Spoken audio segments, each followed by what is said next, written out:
사랑하는 우리 성도 여러분들, 코로나19 사태로 예배를 드리지 못하고 성전 예배가 중단되므로 많은 분들이 애통해하시고 답답해하실 줄로 압니다.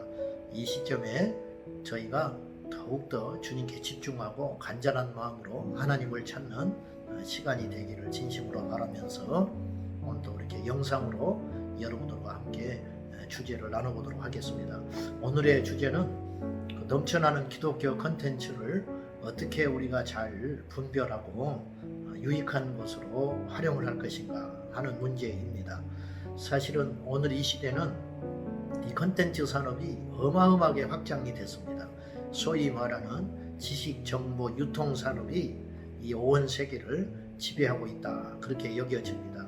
그래서 어느 한 사람 영웅으로 만드는 것도 그들의 손에 달렸고, 또 어느 한 사람 추락시키는 것도 그들의 손에 의해서 지배되는 세상으로 점점 가고 있습니다.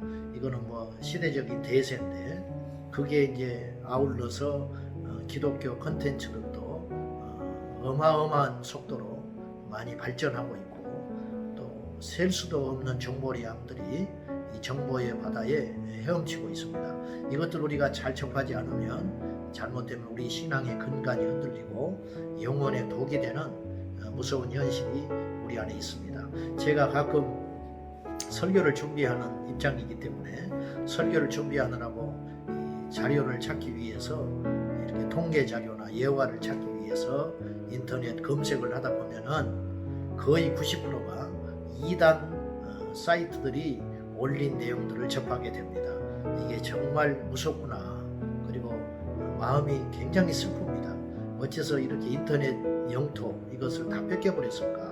저도 그 책임이 있겠습니다만은 이런 거를 성도들이 이렇게 대하게 되면은 열에 하나, 백에 하나, 천에 하나 이거를 그럴듯해 보이니까 이게 빠져들게 생겼구나, 이런 두려운 마음도 듭니다. 아무쪼록 여러분들은 이 기독교 컨텐츠를 대함에 있어서 각별히 조심해야 됩니다. 옛날에는 책을 보지 않고, 옛날에는 누구를 만나지 않으면 이런 것들을 접하기가 참 어려웠습니다. 그러나 요새는 24시간 어디서든지, 세계 어디서든지 우리가 언어만 되면 이렇게 그런 컨텐츠를 대하고 그렇기 때문에 거의 해로운 것들이 굉장히 많습니다.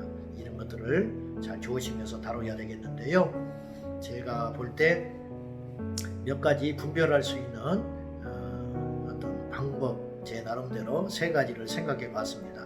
그 첫째는 자극적이고 호기심을 유발하는 컨텐츠, 그런 주제들일수록 여러분들이 무분별하게 무방비로 받아들이지 마시고 누가 올렸는지, 또 이 사람의 배경은 어떤 배경이 있는지, 무슨 의도로 이러한 영상물들을 제작해서 올리고 있는지 조금 면밀히 잘 관찰해 볼 필요가 있습니다.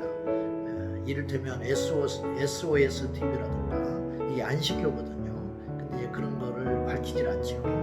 그래서 근데 이제 그들이 하나같이 내놓는 그 주제들이 호기심을 자극하는 것입니다.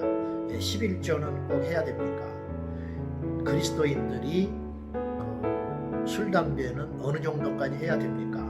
혹은 거짓 선지자를, 거짓 목회자를 구별하는 방법은 무엇입니까? 이런 것들이 실제적으로 우리에게 궁금한 내용들인데 교회 안에서는 다루기 사실은 쉽지 않은 주제들입니다. 목사가 거짓 목사에 대해서 설교하기가 쉽지 않잖아요. 또 술, 담배 하지 말아라.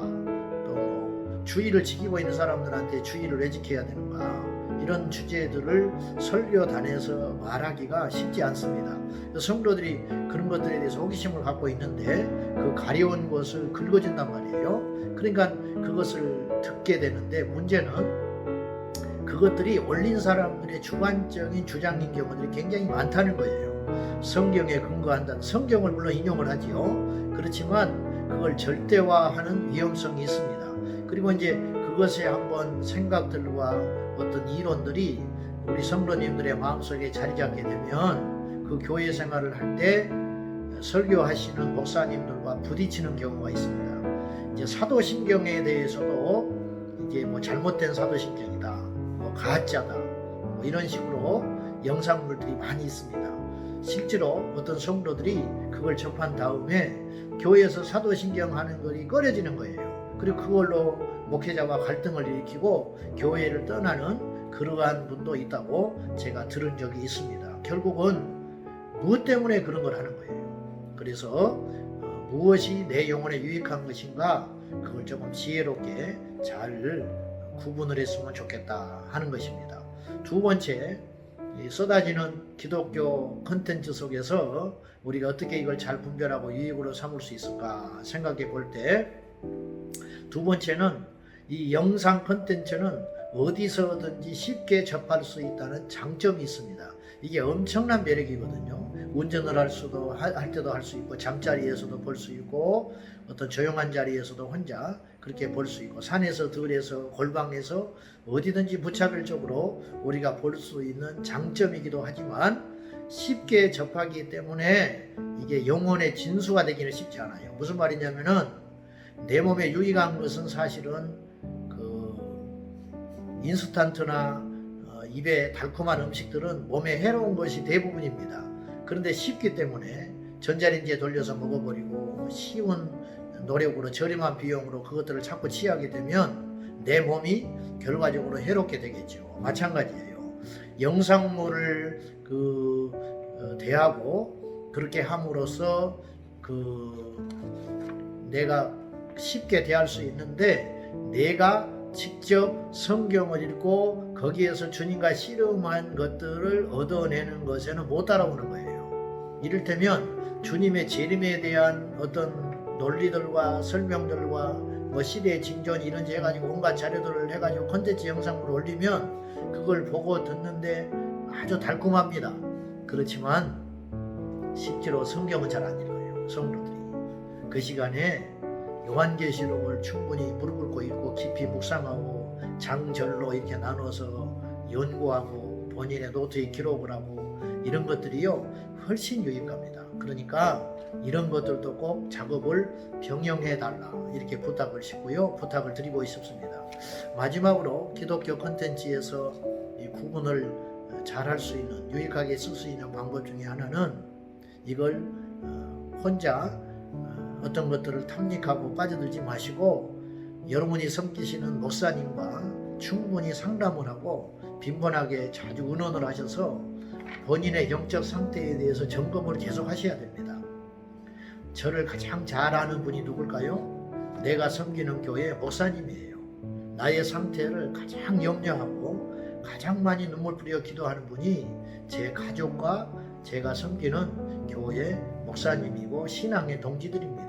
여러분, 수십 년 섬기는 교회 목사님의 말씀을 신뢰하지 않고 인터넷 어떤 영상물을 보고 그걸 절대화하여 예배 시간에 목사님의 설교를 판단하고 함부로 정죄한다는 거, 그리고 비교를 한다는 거, 이거 얼마나 이치에 맞지 않고 비극적인 일입니까?